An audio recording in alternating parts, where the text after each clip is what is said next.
From the KPFK studios in Southern California, it's the Ralph Nader Radio Hour. Stand up, you've been sitting way too long. Welcome to the Ralph Nader Radio Hour. My name is Steve Scrovan, along with my co-host David Feldman. Happy New Year, David. How was your New Year? I'll let you know when it's over. David, we got to get back to work. It's time to sober up. I'm sober. Okay. I'm going to take your word for it. And, of course, we have the man who is always sober, the man of the hour, Ralph Nader. Hello, Ralph. Hello. Happy, productive, healthful New Year to everybody. Yes, and we are kicking off the new year right with a tremendous program today that's going to cover, or a better word, uncover the world of sports, politics, and how we teach and learn history. Our first guest, I've been wanting to book for a long time because I am an unabashed fanboy. I'm talking about the sports editor for The Nation magazine, the inimitable Dave Zirin is with us today. He hosts the only sports talk show that I listen to. It's called The Edge of Sports, where Dave explores the intersection between sports and politics. We're going to try to cover a wide array of topics today, including what Dave refers to as the story of the year, which is the exposure of the sexual predator, Dr. Larry Nasser, by courageous women gymnasts. We'll also try to squeeze in his take on the latest on Colin Kaepernick and the latest stadium scams. And that's just the first half of the show. In the second half, we're going to welcome sociologist and historian James Loewen. Professor Loewen spent 2 years at the Smithsonian surveying 12 leading high school textbooks of American history.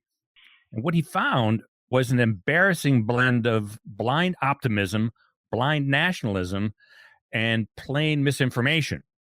In response, he wrote, "Lies my teacher told me, everything your high school history textbook got wrong." Originally published in 1995, Professor Loewen has a new updated paperback edition out now. And if that's not enough, somewhere in between, we will take a minute to uncover the latest shenanigans being pulled off by the captains of industry operating in the corporate underworld with our corporate crime reporter, Russell Mokhiber. But first, let's make our way to the intersection of sports and politics with our first guest. Dave Zirin is sports editor for The Nation magazine and the author of 8 books on the politics of sports. Most recently, Brazil's Dance with the Devil, the World Cup, the Olympics, and the Fight for Democracy. Mr. Zirin is a frequent guest on ESPN, MSNBC, and Democracy Now! He also hosts The Nation's Edge of Sports podcast. Welcome to the Ralph Nader Radio Hour, Dave Zirin. Oh, it's great to be here, and it's an honor to be on the same show as James Loewen, who's a hero of mine and one of the great historians we have. Yes, thank you very much for coming on, Dave. It's been long overdue for our program. And I want to start with something that is affecting grassroots America in sports, and that is the major revelations in recent years of concussions, not just in professional sports or big-time college sports, but in high school sports. There's an estimate that about 20% of all high school football players suffer concussions before they graduate, and there is now a modest movement urging the abolition of football at the high school level. There are lawsuits, tort law lawsuits by injured players now in their 40s, 50s, 60s, 70s, suffering from severe brain damage. Some of these settlements have not been adequate in my judgment, but they produced even more information. You've been talking about this for a long time. How do you see it resolving, both in terms of on-the-field testing instead of saying, get out there again, Buster, after suffering a concussion, all the way to the status of high school sports? Well, big picture, concussions and chronic traumatic encephalopathy, CTE, they represent an existential threat to what is the largest sports empire in the United States, professional football. And it really is remarkable if you look at, say, the top 20 watch shows of the last year. I believe 19 of the 20 were NFL games at some time or another. Ratings are up this year. The Super Bowl is more watched than ever. And it's remarkable given our fraying attention and our culture of distraction that you still have this one focus on football.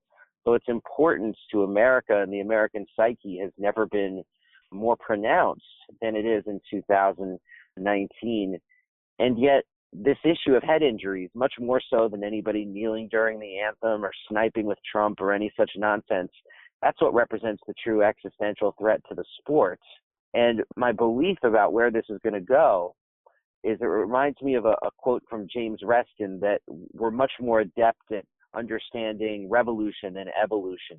There is an evolution going on. It may take 50 years, but there is an evolution going on where I think the sport is going to eventually leak out the next generation of talent, particularly because of concerns about the high school level. And the more we learn about concussions, I think the more difficult it's going to be to ensure these programs, just to make them legally viable, affordable in your typical high school district. It's going to be something to watch because it threatens the underpinning of this American institution that so many people have so much stock in.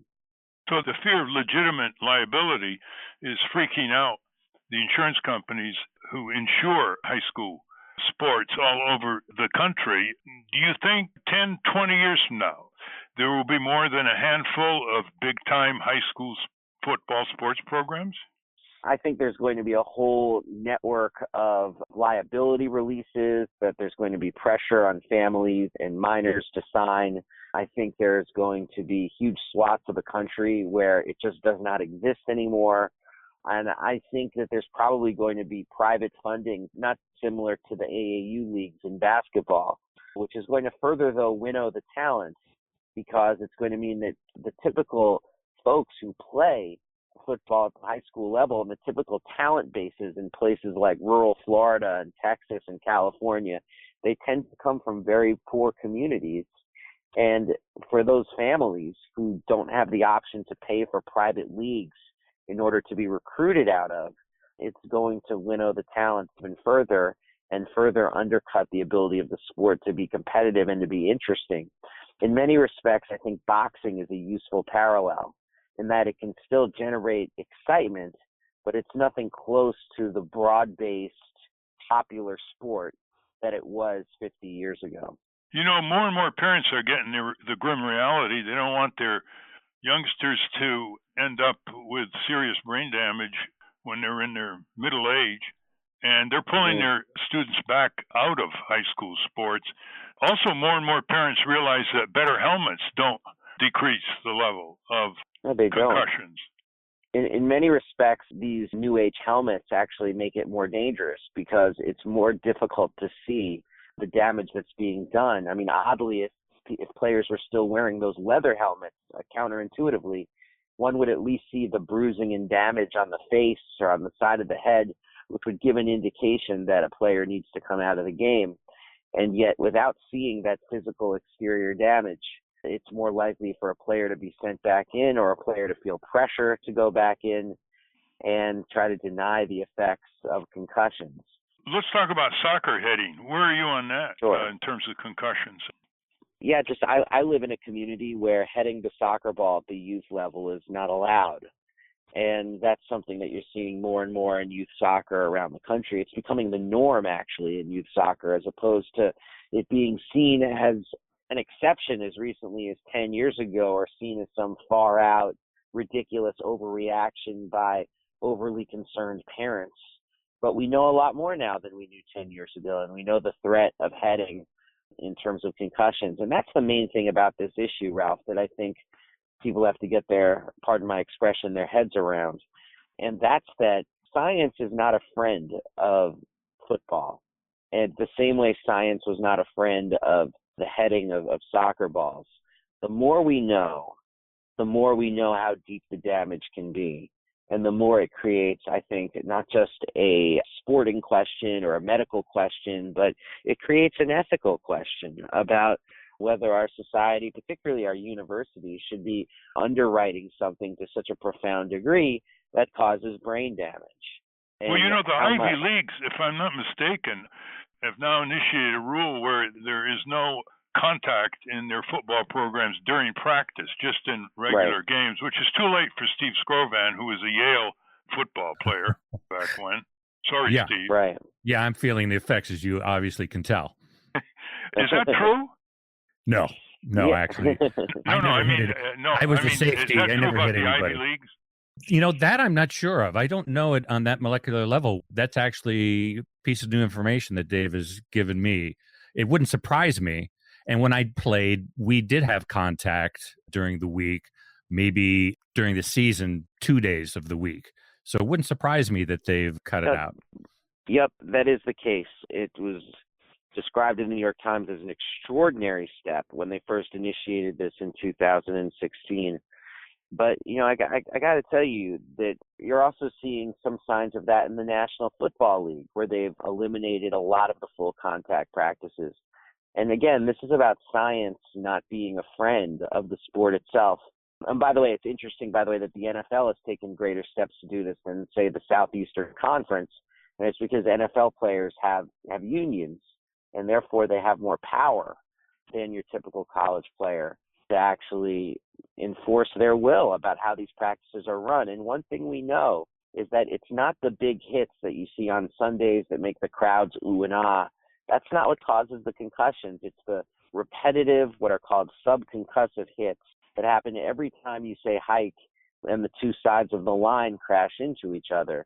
And so if you eliminate that kind of practicing, you actually are doing the players, a great deal of good. We should say, in the memory of Coach Giardi, the great coach, perhaps the greatest football coach of all time, with apologies to Alonzo Stagg, he coached the St. John college team, and for years, he never allowed contact during football practice. And when I asked him, I did a piece on him for television once, and I asked him, why did he do that? He said, well, they're stronger during the football game. They're not banged up from practice. And so, and his football team was one of the greatest winning records in the history of college football. So I just wanted to inject that. Let's move to LeBron James and, the recent controversy, which I had a different reaction to. I've always been on LeBron James since he went into the league as a teenager. When I wrote him 2 letters, which probably may not have reached him, his agent may have intercepted them, saying, well, now you're starting out, and unlike Michael Jordan, you can show a compassion for all those workers in Vietnam and Indonesia who build your brand name shoes on behalf of the manufacturers.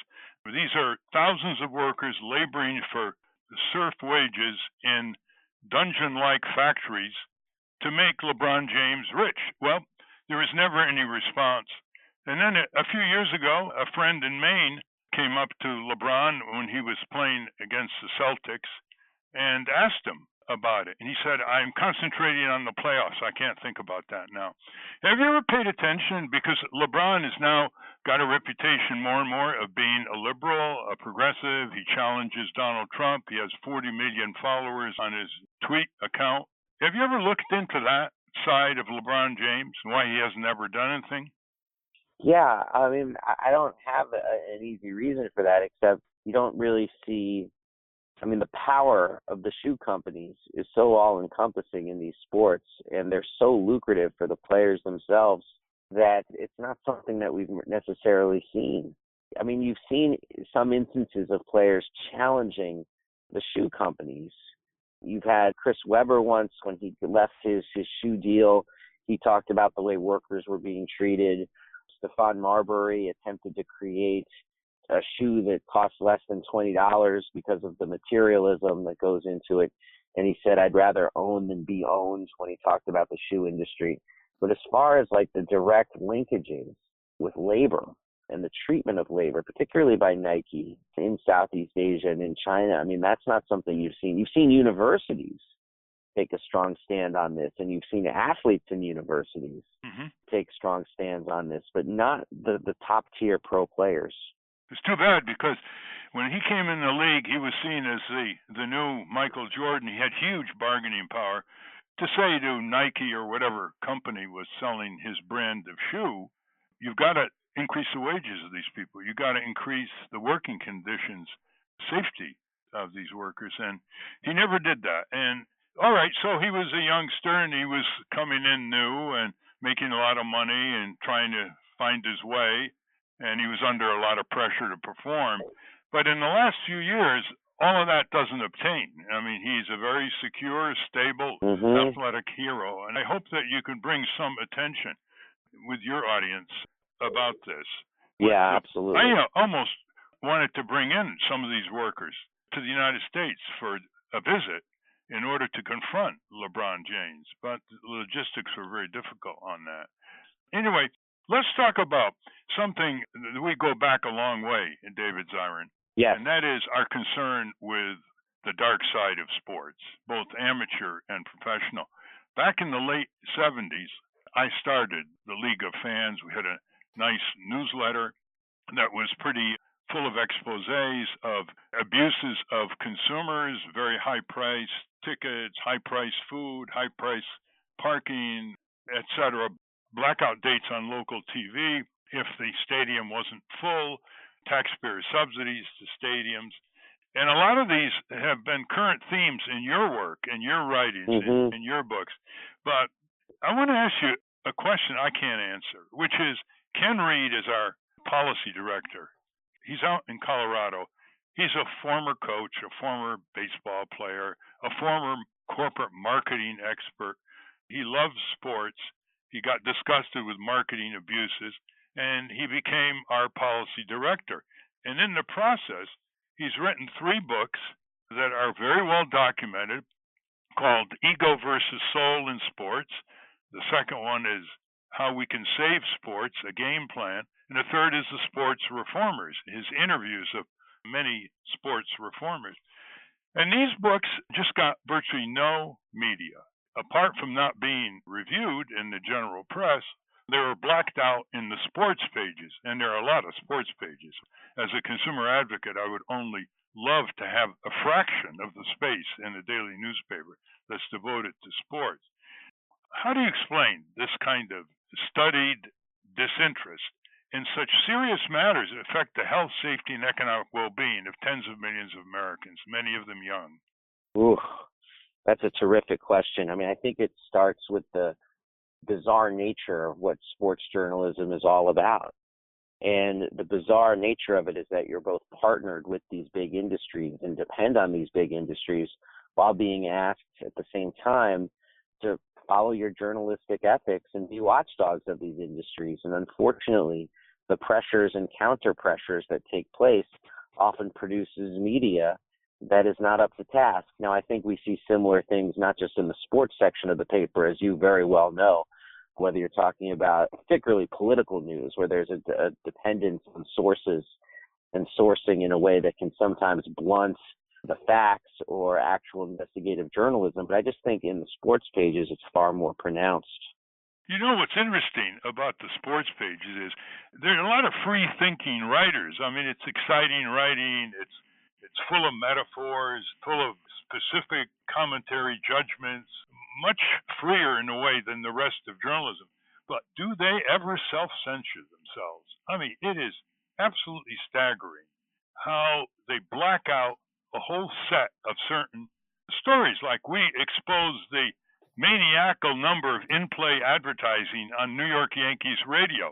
And we actually listed all these ads and sent it to the top executives of Major League Baseball and the New York Yankees and said, what's going on here? You're killing the spirit of the game. Someone hits a home run and you call it a Geico-driven home run. Or someone has a consultation on the mound and you call it by some beer consultation. Years ago when I was listening to the New York Yankees and Mel Allen, they never had in-play ads, only between innings, for example. A complete non-response. And I said it again and again, complete non-response. Do you think that fans can ever be organized in their own interests? I think they're going to have to. And I think we've seen small instances that show that it's possible for fans to organize themselves on their own interests, especially when it comes to rejecting big projects like the Olympic Games coming to a city, the World Cup coming to a country, and protesting the building of stadiums, or just the stadium boondoggles that you've seen in places. Like I live here in Washington, and as you know, Daniel Snyder is attempting to get the city to pay for a new stadium for himself, and there's a lot of resistance to that.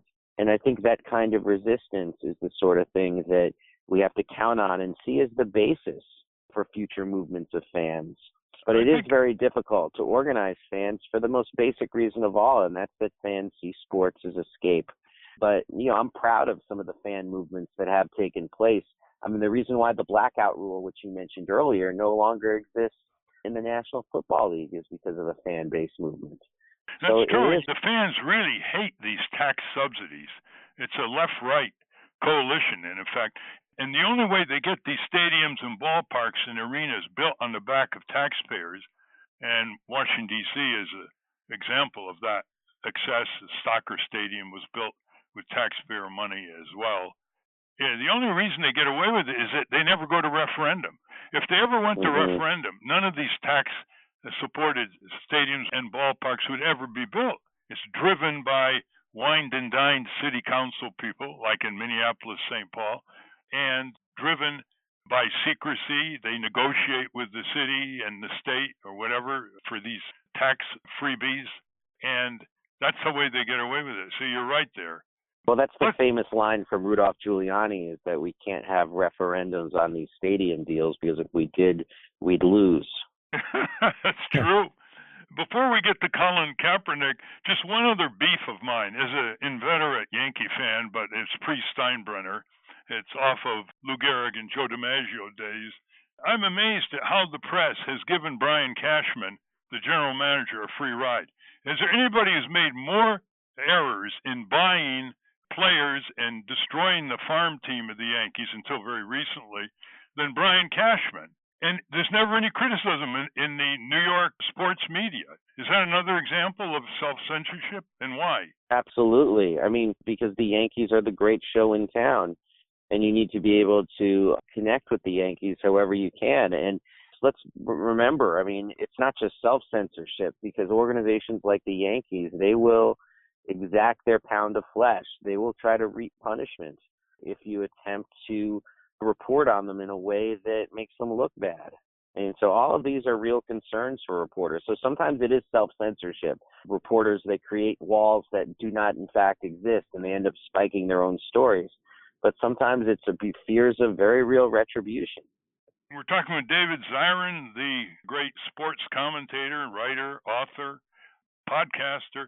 David, who are your all-time 5 greatest sports writers? Oh, well, without question, I would start with Bob Lipsyte from the New York Times, who I have the deepest respect for in the world. And then you've got the old school folks, like, my goodness, Lester Rodney back with the Daily Worker in the 1930s was amazing. And the work he did to fight segregation in baseball. The great Sam Lacey of the Baltimore Afro-American, on the groundbreaking work that he did with his sport. I'm a sucker for someone like Grantland Rice and the old poetics of sports writing. I can't help myself in that regard. And then number 5, I mean, I would go more modern and say how much I respect the work of Howard Bryant, who writes for ESPN, but also writes a great deal about militarism in sports and the way they intersect. And I'd be remiss if I didn't also mention folks like Christine Brennan, Sally Jenkins, Jamel Hill, and the true groundbreakers of women in sports writing, which is so important to get these alternative perspectives. How about the late Frank DeFord? Oh my God! You see, I didn't prepare for this answer, so I'm invariably going to forget people. But Frank DeFord was a mentor of mine. I mean, I was fortunate enough that my dad and him worked on the same New Jersey newspaper when they were in their teens. And my dad strayed away from journalism. Obviously, Frank DeFord did not. And when I wrote my first book, What's My Name, Fool?, which you were kind enough to blurb for me, an unknown sports writer, Frank DeFord also very kind enough to blurb for me, an unknown sports writer. And that made a huge difference. So that's a point of connection between you and DeFord, both very generous people to those of us trying to start out. Well, that's a great list. Let's get to Colin Kaepernick, and Steve and David, jump in on this. What's the situation now with Colin Kaepernick and others who have taken the knee to protest police brutality against minorities? Well, the current situation is that it's somewhat muted. There are individual players like Eric Reed of the Carolina Panthers who kept it going throughout this year and made a point of doing so. Kenny Stills of the Miami Dolphins, another player. They attempted to keep the torch lit. Michael Bennett as well, of the Philadelphia Eagles. But the thing was that the NFL, they pulled away from what would have been a disastrous decision. And the disastrous decision was going to be to punish players who took a knee, to either fine them or even release them from teams if they dared do so. And when they said that, this was last spring, it caused an eruption among players. And you got the feeling there was going to be an unbelievable amount of protest in the year to come. But then something happened, and that's that the NFL talked to the union and took their heads out of their behinds, took a step back and said, well, actually, we're not going to do any punishment whatsoever. Or they said it was under advisement. They said that in a way that just made it clear that they were going to try to, just pass the buck and move on from this. And by doing so, it actually had the effect of muting. I mean, they had to deal with a day or two of Donald Trump yelling at them. But the league has done so well this year, and Colin Kaepernick has done so well, becoming the spokesperson for Nike, that it kind of eliminated any ability for the league itself. Well, eliminated the ability of Trump to attack the league, and it eliminated the need for the league itself to come down hard on players for this. So that's really where things are right now. But he's still being blacklisted because Daniel Snyder, the Washington Redskins, lost 2 quarterbacks to broken legs, unheard of this year. Never had a situation with 2 quarterbacks in one team in 1 year had their legs broken. Truly unheard of. And that's the point I was just about to make, is that the collusion suit goes forward. It's absolutely brutal, and there's so much evidence piled up for Colin Kaepernick. What's brutal about it is that it's so difficult to prove, because even though it's obvious and right there for anybody who wants to look, and all you really have to do is look at some of these quarterbacks who have found teams, and you're able to see right away what a terrible situation it is for Colin Kaepernick and how the collusion just runs rampant. There actually has to be some sort of paper trail or whistleblower between 2 or more owners, or between the commissioner and an owner, to prove collusion. So the bar is very high. It's much higher than it should be. Steve and David, any input here? Yeah, well, I actually just wanted to touch on a different story that, David, you called the story of the year, about a woman who defeated a cartel. Tell us, who is that woman and what is the cartel? The woman is Rachel Denhollander, or Denhollander, I should say. She's an attorney. She was a USA gymnast. And between the ages of 15 and 30, she attempted to bring this story to light of Dr. Larry Nasser. And once she was able to go public, she inspired hundreds of other gymnasts to really expose the worst sexual abuse case that we know of in the history of sports, and thereby saving God knows how many other people from a similar fate. And it's so difficult to actually break these cartels. And the cartels, I'm talking about the NCAA, FIFA, the International Olympic Committee, and the USOC and USA Gymnastics. They're so difficult because they are closed societies, with no congressional scrutiny, although hopefully this will provoke congressional scrutiny, and that's something I've called for in this particular case. But her ability to go public, her ability to show that courage is in fact contagious, cracked the cartel. And it was unquestionably, in my mind, the story of the year. It's amazing that it took courage to uncover such an atrocity that they covered up. I mean, that shows you how bad the situation really is, and it involves hundreds of young women as well. Yeah, and makes you wonder what else is out there, which is also something that really is important for us to think about.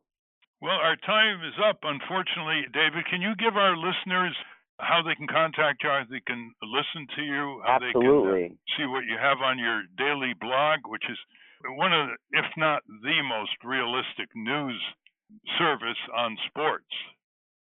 Thank you so much. You can find my writing at thenation.com, or I have my own blog at edgeofsports.com where I post my columns, and you can see a bunch of the back columns, access them easily, including the podcast, which is called Edge of Sports, which you can download at iTunes, Stitcher, or wherever you like, and you can reach me through Twitter at Edge of Sports. Thank you very, very much, David Zirin. I hope we can continue this dialogue in the coming future and give the fans the power they need and they deserve to reshape sports, get the best out of sports, and squeeze out the yoke on sports, which is win at any cost and profit at any cost. To paraphrase Boy, that the sounds words, good to me. yeah, to paraphrase the words of Ken Reed of leagueoffans.org. Thank you very much, David. Thank you. We have been speaking with Dave Zirin, sports editor for The Nation magazine and the host of the Edge of Sports podcast. We will link to his extensive body of work at ralphnaderradiohour.com. When we come back, we're going to talk about all the lies your teachers told you in high school. But right now, we're going to take a minute and check in with our corporate crime reporter, Russell Mokhiber. You're listening to the Ralph Nader Radio Hour.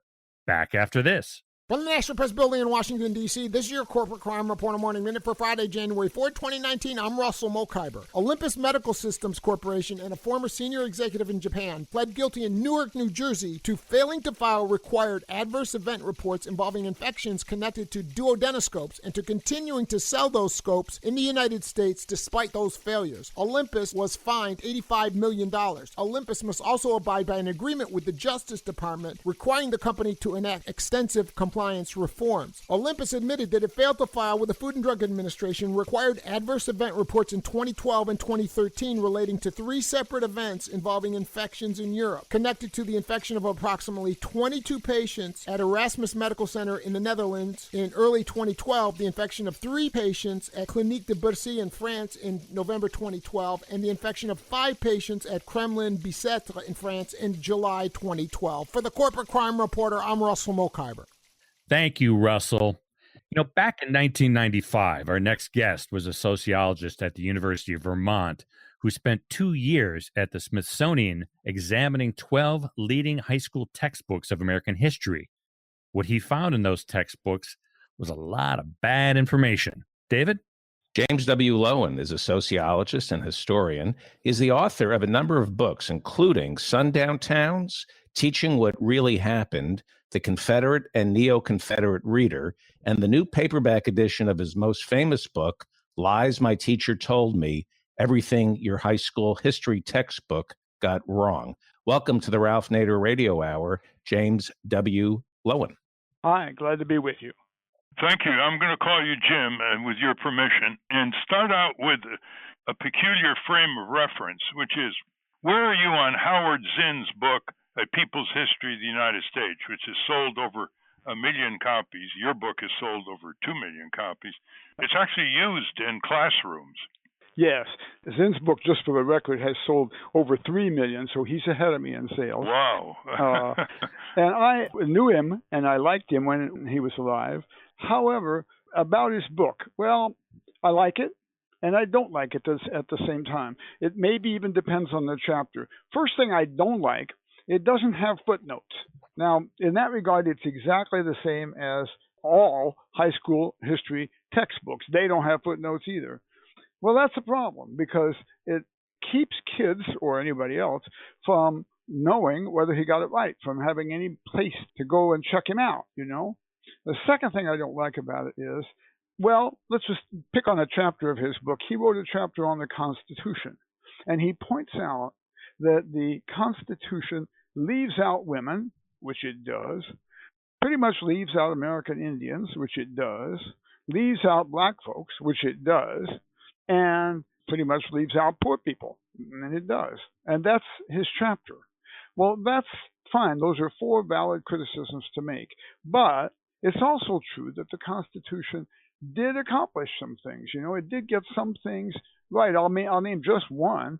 Here we are sitting on the eastern edge of a huge continent, goes 3,000 miles over there to Sacramento, say, and it provides a method for creating new states so that Virginia, which initially claimed all the way to the ocean, the Pacific Ocean, Virginia is giving up that land and really diluting her power by having competitors, by eventually, there's going to be Kentucky and there's going to be Ohio and so on. Well, that's very generous, and it was done very, very well. And there's a bunch of other things it gets right too. So, it just isn't really adequate to only point out the bad stuff. And he does that kind of with Abraham Lincoln and with a bunch of other topics. Well, yeah, he doesn't put enough emphasis on the victimization of consumers generally in the consumer movement. But he does, I think, perform quite a a service in terms of filling gaps. Absolutely. Absolutely. I think it's great. I'll tell you, after I give a talk, my talks are usually not very positive about the textbooks. But all the time, I have somebody coming up afterwards saying, my history textbook was just like you described. But my history course was interesting because my teacher compared the textbook to Howard Zinn's People's History. And so we had to think, we'd look at this and we'd look at that, and then we had to think. And that's what some other teachers also do with lies my teacher told me. They will say, all right, here's what the textbook says about Columbus. Here's what lies my teacher told me says. Now you got to think about it. And that's really, I think, an exciting way to get high school students interested in history. Well, I'm going to go through some of your evocative chapter titles and have you give our listeners some summaries of the points you're making in these chapters.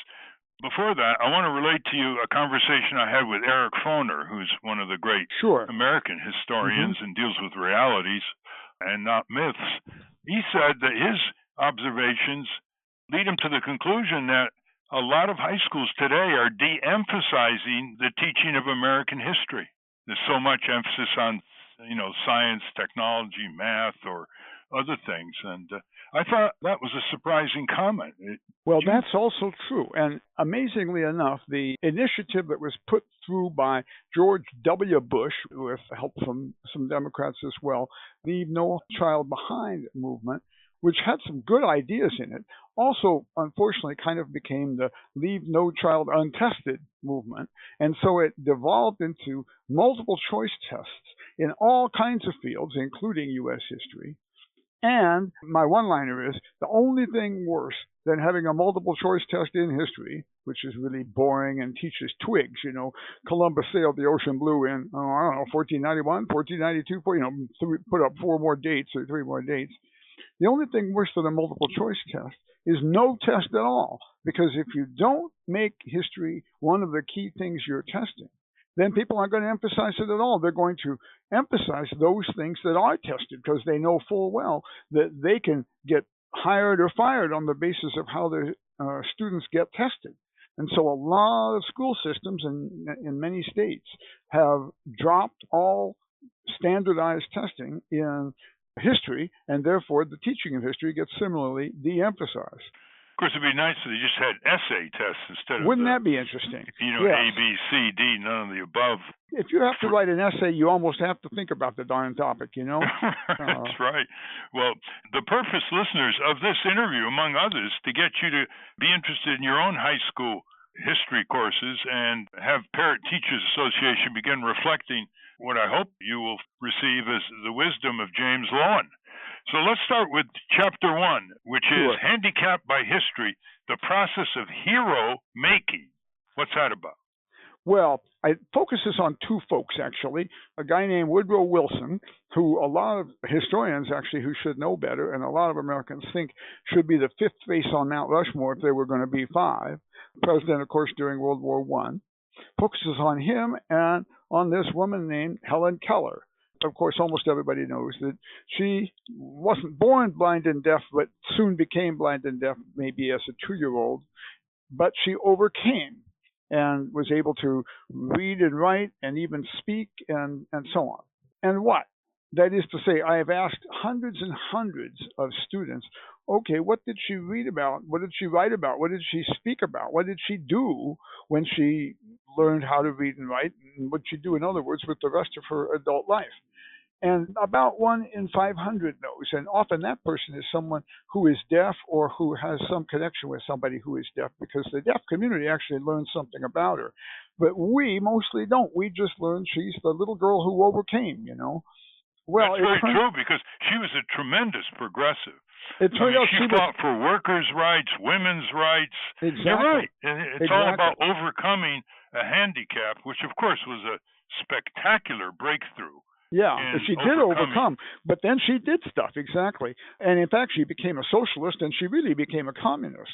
Well, that last statement, even the socialist part, is kind of a bad thing in American life. So let's not talk about that, So that means let's not talk about what she did that might be considered controversial. And the same thing about Woodrow Wilson.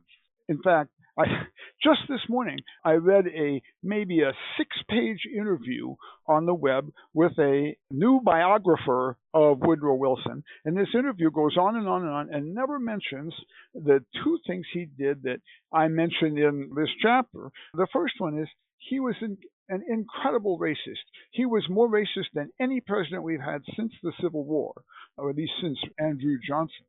So, for example, he segregated the United States Navy. I didn't realize that it wasn't always segregated, but he certainly did segregate it. And he eliminated jobs. He eliminated black folks from the job of, say, mail carrier, which they had, from just all kinds of jobs in Washington, D.C., in the federal government. Under his aegis, he was so racist just in the way he talked and the way he ran things that there was the terrible 1919 Red Summer, it's called, which was a summer of race riots from Washington, D.C. and Chicago all the way down to little bitty towns in the north that became sundown towns, another subject I write about. So he was a terrible racist, and he invaded other countries. He invaded other countries routinely. He invaded Mexico almost a dozen times. He invaded other Latin American countries. And finally, of course, he invaded Russia in 1918 in a hapless enterprise trying to take sides in the Red-White Civil War, and we took the wrong side in terms of winning.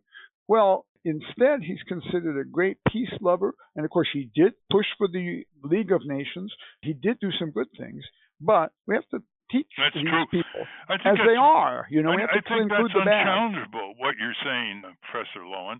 I might add, in 1916, he ran for re-election saying that he kept America out of the World War, and then a year later, he plunged America into this brutal war, and the effects of World War I, as you know, in terms of the Versailles Treaty and the impact on Germany with the inflation and the punishment. That wasn't quite the war to end wars, was it? Not at all. There's a straight line to World War II in terms of the revenge factor of the Nazi regime. That sets the standard in a way for Lyndon Johnson and the Vietnam War. That is to say, both of them, while they were running for re-election, were overtly planning to enter the conflict. In Lyndon Johnson's case, of course, the war in Vietnam. And both of them treated the United States public as something to be manipulated, not something to be informed. Yeah, that's your chapter 9, See No Evil, Choosing Not to Look at the War in Vietnam. Yeah, I've jumped ahead. Right. Okay, your next chapter, 1493, The True Importance of Christopher Columbus. I must say, one time I came home as a child, excited. My father said, "What did you learn?" I said, "I learned that Christopher Columbus discovered America." And he said, "Sit down, son. He invaded America looking for gold and slaughtered a lot of natives." Wow. Well, you had a father who was way ahead of his time. I mean, I think most kids come home and they get patted on the head and say, well, that's very good, I mean, and that's the end of it. And of course, in 1493, among other things, Columbus did something new. He hadn't done anything new in 1492. If you think about it, the Norse had already gotten here. They had been here for 2 whole years. They actually harvested lumber off of Newfoundland and probably off of Labrador for 300 years. So they were crossing the Atlantic routinely. But in 1493, he didn't just cross the Atlantic. He brought 17 ships. He took over the island of Haiti, renames it Hispaniola, or Little Spain, and he proceeds to take over the whole island, take over several million people. And the population of Haiti then proceeds to go from probably about 3 million to probably about 0 in terms of the native population by 1560. So he started the process of the transatlantic slave trade only from left to right, from west to east, namely in, shall we say, red people, in Native Americans. He doesn't get credit for that because, again, that might be controversial. That might be bad. We can't have Columbus Day if we're going to be saying bad things about him.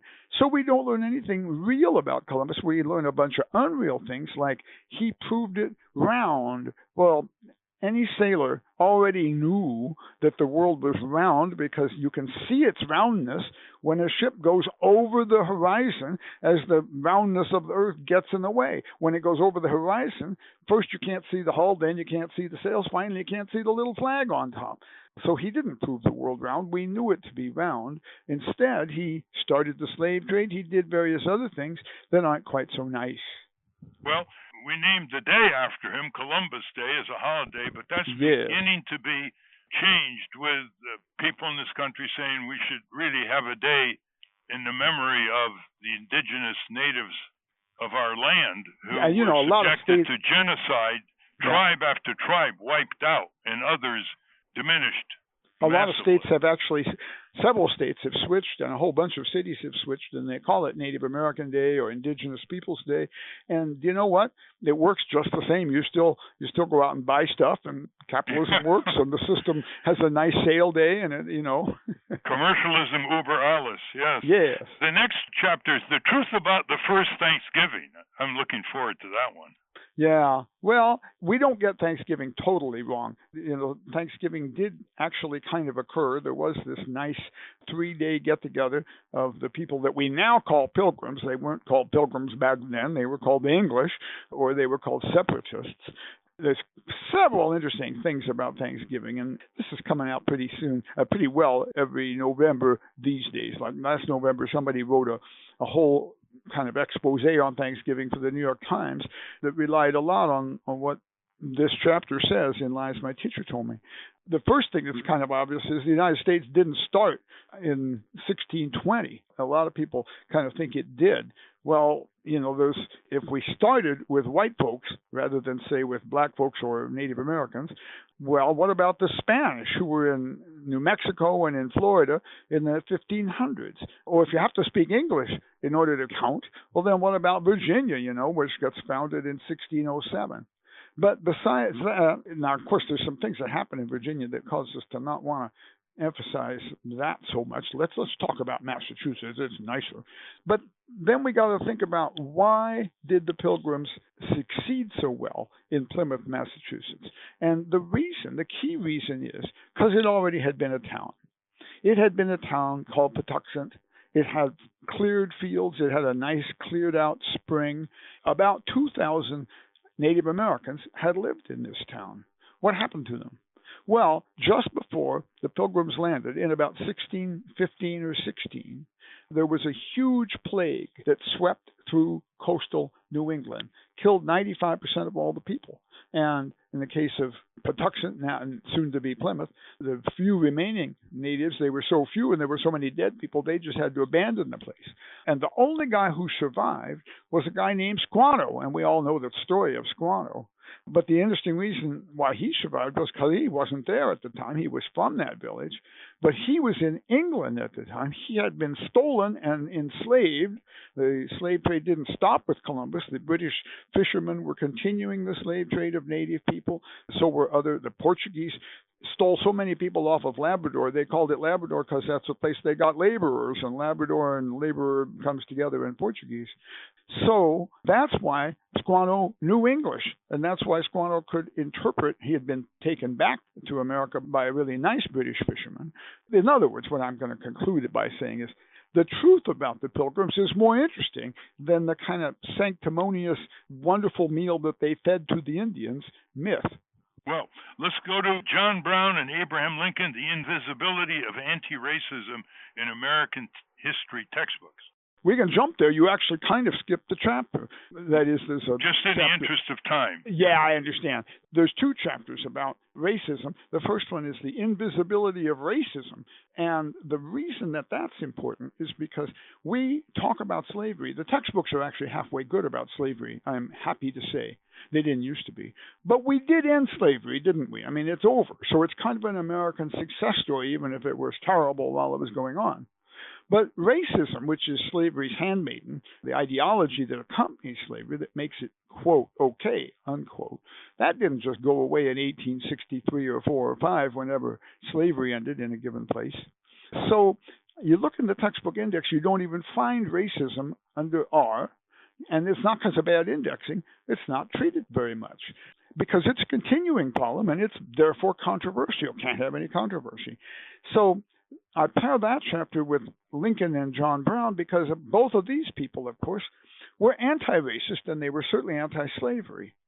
But the way the textbooks treat them, they make one of them crazy, still kind of crazy. That's, of course, John Brown. He's getting a little better. He's now just a religious fanatic. He's not just plain crazy. And Lincoln, well, I ask audiences, I say, what do you think? is the number one thing they quote about from Abraham Lincoln. What address, what speech, whatever. And audiences always say the Gettysburg Address, which is a good answer, but it's not the right answer. They love to quote this letter he wrote to this New York newspaper in the summer of 1862, where he says, "What I do about slavery and the colored race, I do to hold the country together. And what I forbear to hold the country together. My only interest is in preserving the Union." That's what you're supposed to infer from that. Well, that's not even true. And one of the ways you know it's not true is because the very next sentence in the letter goes, "Well, what I have just written is my formal, official capacity about slavery, but I mean no change whatsoever in my oft expressed personal wish that all men everywhere may be free." And they leave that out. And why would they do that? Why do they make Lincoln indifferent to slavery? Well, the answer is because they're still affected by this terrible period, 1890 to 1940, which is called the nadir of race relations. Some people say nadir, and I have to tell you, Ralph, I use a joke. I say it's not N-A-D-E-R. We're not talking Ralph here. And the audiences always laugh, and I'm teaching them this new word, nadir, right? Nadir means, of course, low point with an I. And during this era, 1890 to 1940, we didn't want to talk about Lincoln's anti-racism because we had gone so racist, even in the North. So we just kind of left it out. And they're still doing it. They still copy the old textbooks from the past. How much of this is due to they want to sell the textbooks in the South, which has a long memory? Well, you know, it used to be that. That's exactly what it used to be. But I think that the textbook industry is just simply overcome by inertia. I continually get invitations to do workshops with school districts. For example, the North Carolina Statewide Council for the Social Studies. I've been invited repeatedly to South Carolina to speak, and I always speak there about the truth about why South Carolina seceded. I don't bother them about what Massachusetts gets wrong. I bother people in Boston, with that. So I think that the South, the white South, is absolutely ready to move on. And we even see, of course, many of these cities now relocating or at least removing their Confederate monuments. Mm-hmm. Chapter 10 was fascinating. You say, down the memory hole, the disappearance of the recent past. What do you mean by that? Yeah, that's, of course, a reference to some guy, George Orwell, who wrote a pretty fascinating novel that dealt with these kinds of things. What I mean by that is that we don't want to talk about the recent past because, again, it's controversial. It's too recent. There's going to be parents who are going to object if you make George W. Bush, for instance, heroic. There's going to be other parents who object if you make Bill Clinton, say, heroic. And so let's not talk very much about either one of them.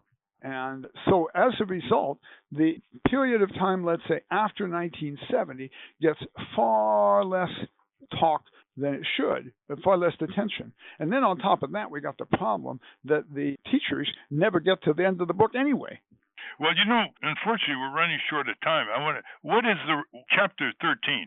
What is the result of teaching history like this? And make your point on causation. The result of the way we teach history is it comes across as just one damn thing after another.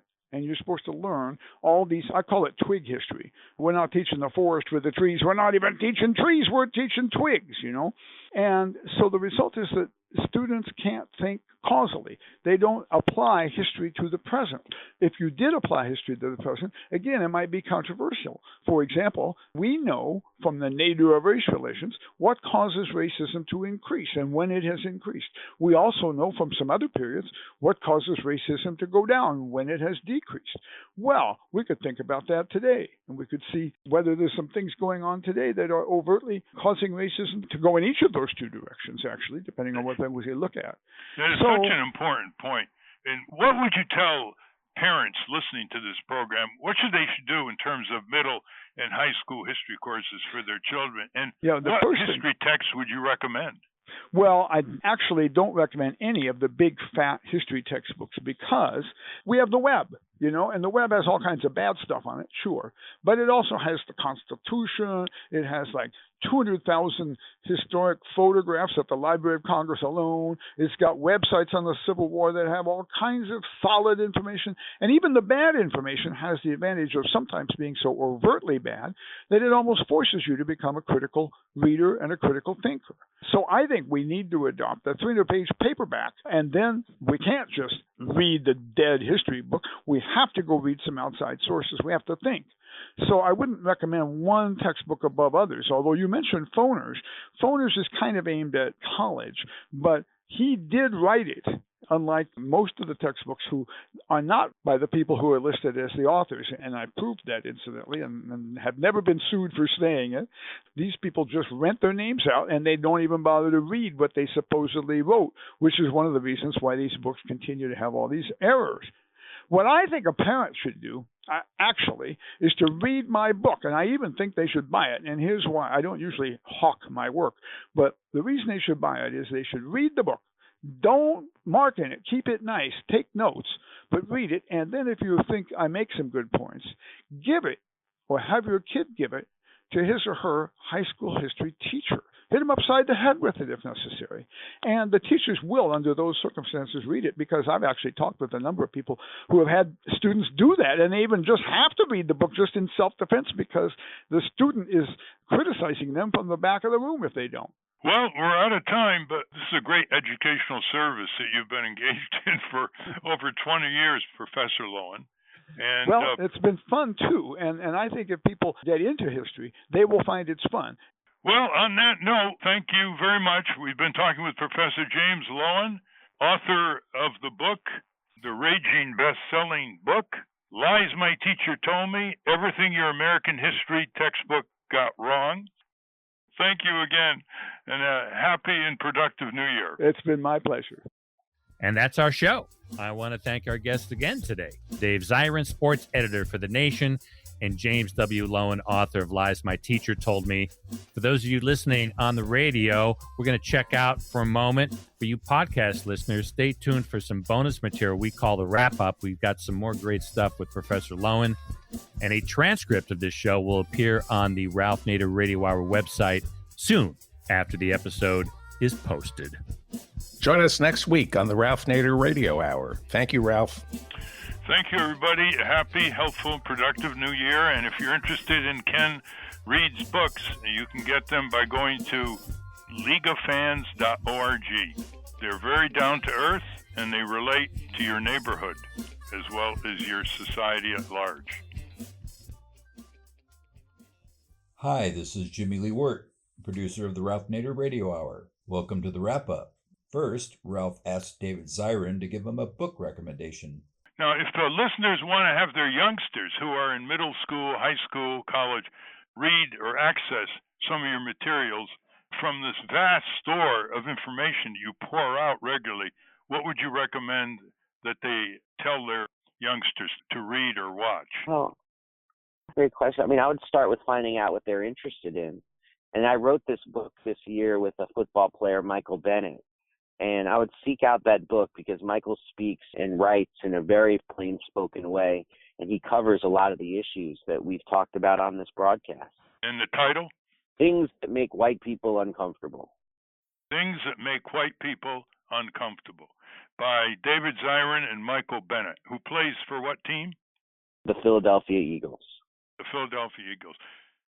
Next up, Steve, David, and Ralph continue their conversation with Professor Loewen.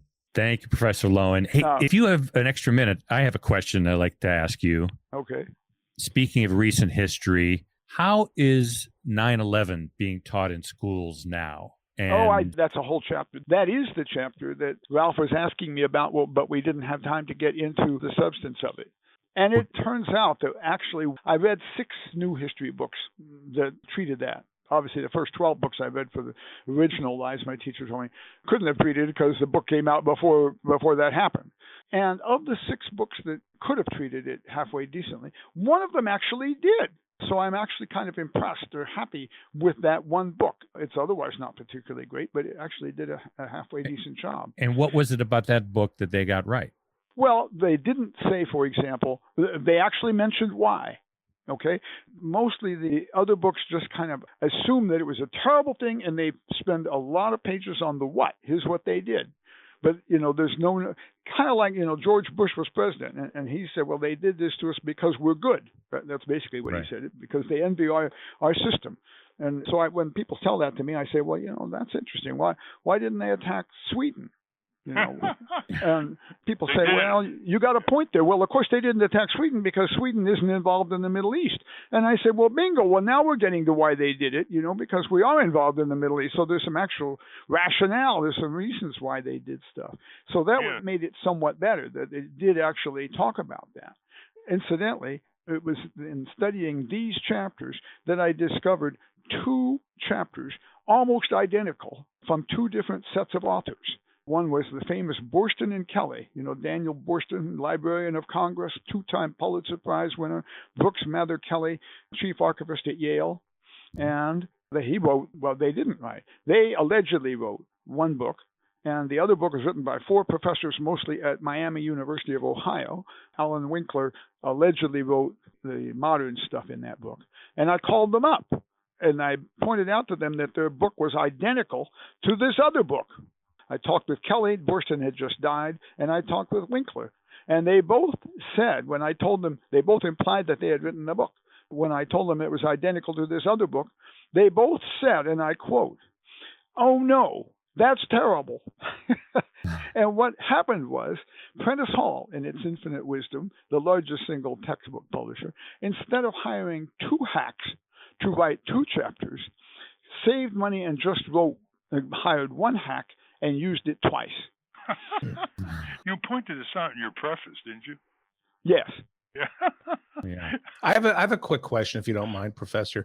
Ralph had said that the terms of surrender, that the reparations after World War I gave birth to Hitler. Is that parroting conventional wisdom? Is that true that the Versailles Treaty really set the stage for Hitler, or were there other factors? I think you can argue that's too simple. But there's some truth to that, I think. I'm actually not expert on that because I'm only expert on the things that I really dove into deeply in order to write on, and I don't have a chapter on World War I, so my expertise is a little bit limited. David, it's Versailles and wrecking the economy. You remember they wanted to Germany under, and then huge inflation. Yeah, but here's the thing. The inflation helped bring down the Weimar Republic, true enough. But Germany's economy was doing better when Hitler took over, and shortly thereafter, than any of the other economies, and particularly better than ours. And I kind of had this insight when it was actually, I was at the Anne Frank House many years ago, and I came out of it, and I'm sure you guys have been there. I came out of it, it was actually a nice day. It was a sunny day in Amsterdam, which itself was fairly unusual. And I'm thinking, there were days like this when the Frank family was in there. There were days like this when all of Western Europe went so incredibly racist. And I think you can't bring it all the way back to economics. I think there's a history of overt racism towards people that are labeled racially other that goes back to things like what Germany did in what we now call Namibia. It wiped out most of the Herero people, and that was fine. What the English did to the Pequots in northeastern United States, they wiped out most of the Pequots, and that was fine. And I think it's that continuing, racism that has a history. And so we're letting ourselves off the hook by citing the economics. I think humanity so. off the hook. Yeah. And in particular, if it was economics, well, then, why didn't these other countries that had a really bad, and there's specific reasons why each of them did what they did. Bulgaria, actually saved all of its Jews, and it was almost happenstance why that happened, but never mind. Well, look at America. I mean, you could argue that our economy is pretty strong, and yet we're more racist now than we've been. I'm sorry to ask you this question, but I've asked this of every historian, and nobody can give me the answer. Did we give the Native Americans syphilis, or did they give it to the Europeans? Nobody knows the answer. Did the Europeans give syphilis to the Native Americans, or did the Native Americans give it to the Europeans? I think that the answer is that they gave it to us. That's the only disease that went in that direction. All the others went, east to west, shall we say. And of course, smallpox, influenza, chickenpox, cowpox, all kinds of things, TB. But the reason I think that it went from west to east is, first of all, because the French called it the Spanish disease. The Germans called it the French disease. The Turks called it the German disease. You see what I'm saying? Yeah. So I think so syphilis didn't exist in Europe until around 1492. I don't know. I'm not sure. Yeah, nobody knows that because I was. Well, anyway, I think it's knowable. I don't think it is. Yeah, I don't think I think it. I actually think that probably it did not exist. But I don't know for sure. Well, Okay. And then here's another problem. This is a way we're increasingly finding out, of course, that the history of disease is a way we can actually look at prehistory. Like, did the Egyptians have syphilis? And it turns out that there's maybe evidence of cross-Atlantic contact throughout history, that you can find cocaine, for instance, in the bodies of some mummies in Egypt. And cocaine comes from South America, So who knows? It may have been syphilis on, I can say this, there may have been syphilis on both sides. But anyway, I'm pretty sure that the batch of syphilis that we know about hitting Western Europe came from the Americas. And, they also thought there was we didn't know disease theory, and we didn't know what to do either.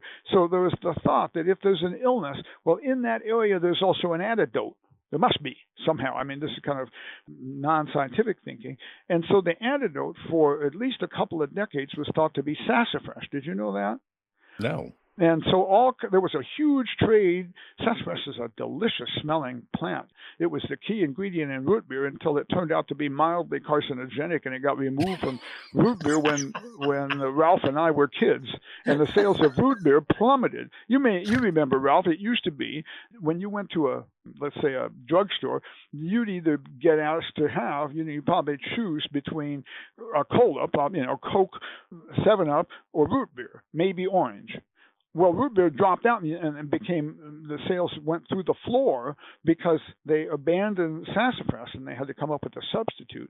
Dad's old-fashioned root beer was the biggest root beer company, and it almost went out of existence completely. Well, anyway, so sassafras became a huge commodity, and it was the first big export along with animal pelts. And then, of course, it doesn't take that long to not work. By the way, did anybody ever ask you why you use the word lies instead of falsehoods? Of Because course. lies involves intentionality. Well, yes and no. I used to have a big apology that I made when I spoke to teacher groups. And I was actually speaking at MIT way back in 1995, shortly after the paperback came out first.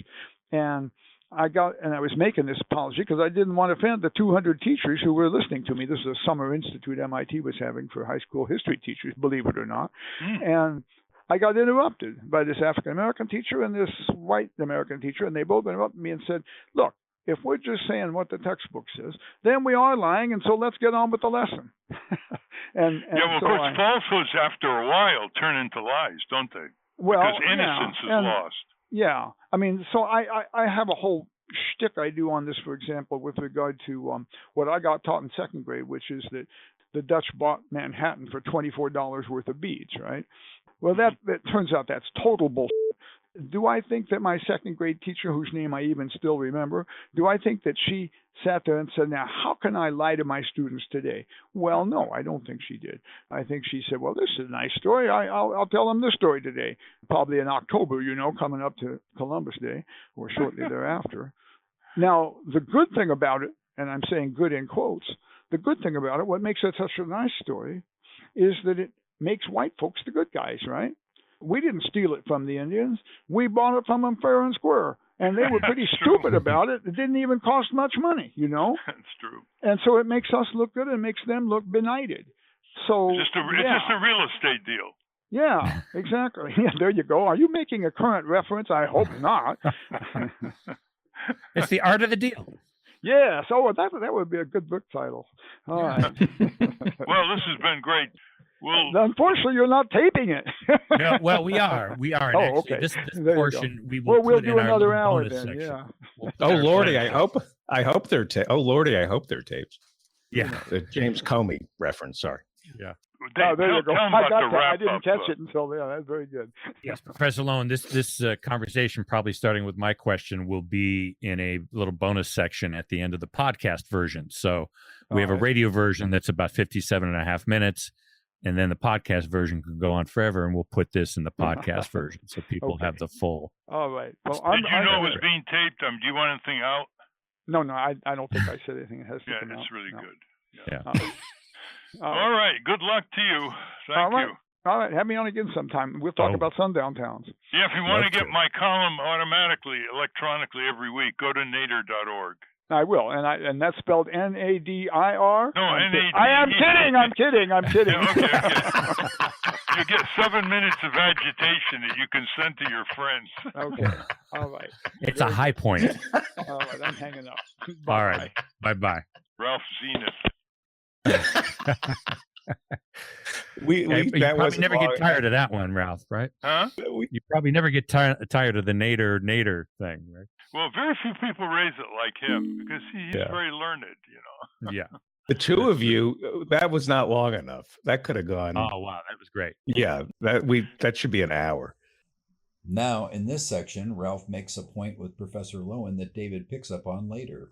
We've been talking with Professor James Loewen, author of the book, the raging best-selling book, Lies My Teacher Told Me, Everything Your American History Textbook Got Wrong.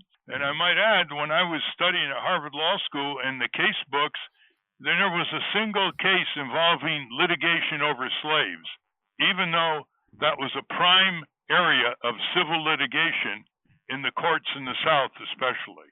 Talk about censorship. I hereby offer you the title, Lies My Law School Got Wrong. And, That was interesting about the litigation on slaves as property. You want to know something more interesting? Not a single person or professor pointed it out. Yeah. Except me at that time. Totally oblivious. It's like anything else. They didn't point out there were only 1 or 2 African Americans out of 550, 15 women out of 550. So I tell young people today in college, what do you have your blinders on now? And the answer is giant corporatism. But are there, I don't want to say stare decisis, but I will, in terms of, in civil law, do they build off cases that involve slaves that you can trace? Are there current, in contract law, can you trace back to decisions that were made where they talked about slaves as property? Very little now. It's all been superseded by more modern development of contract law. But you remember the Dred Scott case, that was a constitutional case. That wasn't a contract. I mean, it was based on a contract, but, you know, it had great constitutional significance. But, no, it was like real estate deals. Right. It's like buying and selling land, buying and selling agricultural equipment, buying and selling horses. You bought and sold slaves and their children. And so it didn't rise to the level of stare decisis, except until the stare decisis of contract slavery cases was eliminated by constitutional amendment. So that's one way they got rid of stare decisis. I was reading about Judah Benjamin. He was the Jewish Secretary of State for the Confederacy. And do you know about his history as an insurance lawyer? Yeah. That he was defending the insurance company not to pay for the drowned slaves? Yeah. No, his book's been written on him.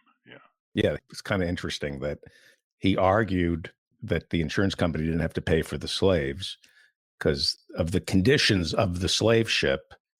So he was perceived as being anti-slave, but then he was an opportunistic infection who took a job with the Confederacy.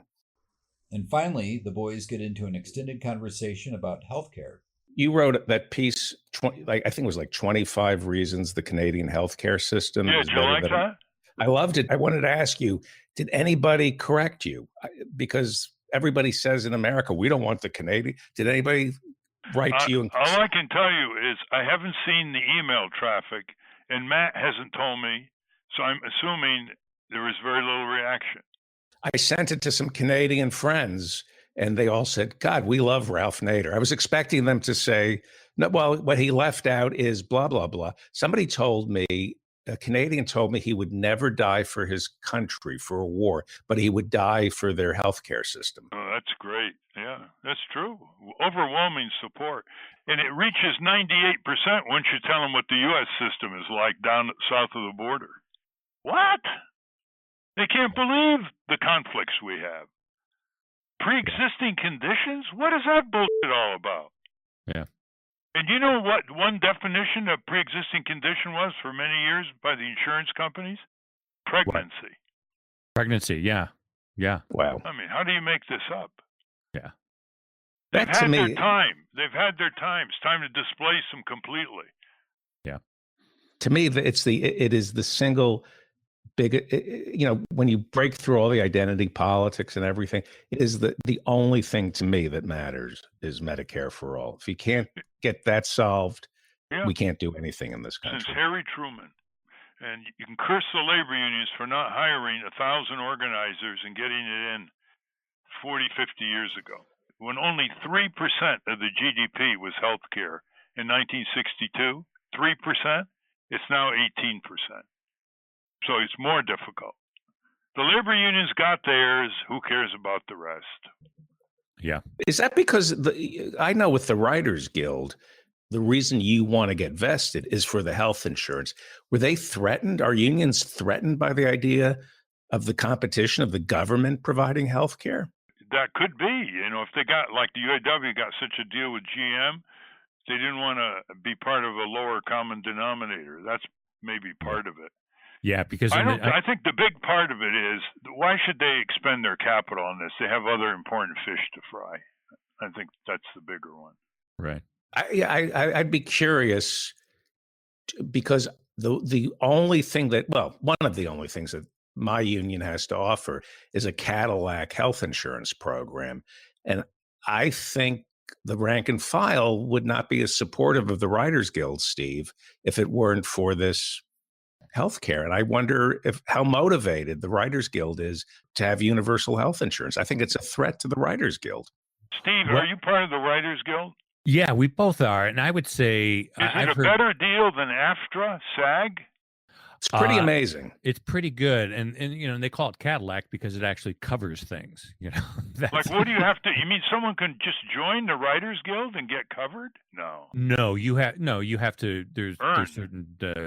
you have to earn a certain amount of money per year to maintain your coverage. And I was lucky enough. I'm vested, so I'm covered for the rest of my life, which it took. So am I, and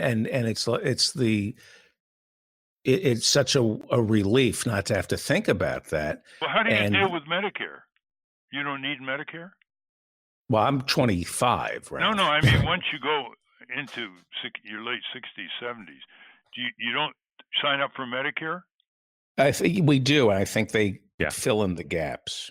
Yeah. Oh, but to me, but for Steve and I, that's so far away. Well, yeah, it's 3 years off. Who knows? We'll even be alive then. But I know our executive director out here, Writers Guild West, David Young.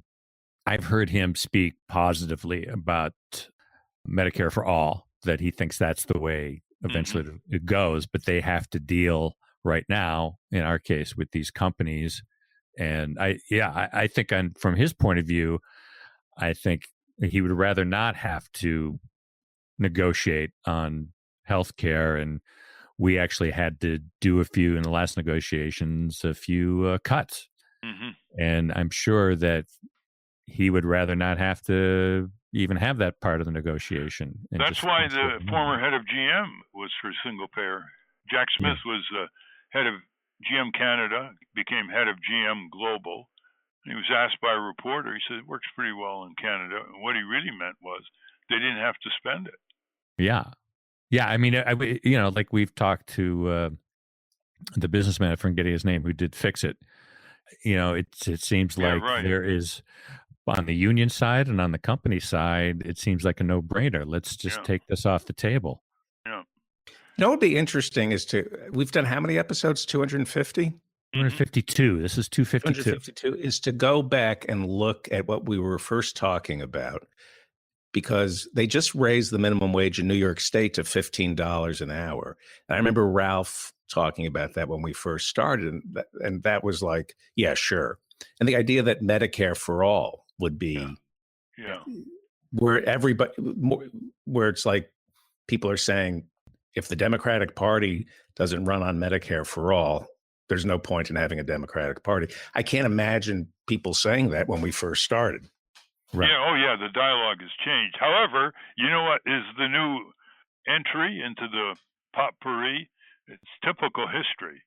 Once you get a progressive reform on the front burner, then they split the progressives with different versions of it. And that's what's beginning to happen in Congress. The Bernie Sanders version, the House version, the Progressive Caucus version. See, that's the deadly next stage we have to deal with. Right. Well, that's why, to me, it's war. We go to war. To me, it's D-Day. Well, it's killing 35,000 Americans a year, not to mention injuries and sickness. It's a killer insurance system. It's a pay or die on too many people. Pay or die. And that's a wrap. Join us next week on the Ralph Nader Radio Hour when Ralph talks to Josh Fox, director of the documentary about fracking, Gasland, and author of the book, The Truth Has Changed. Stand up, you've been sitting way too long.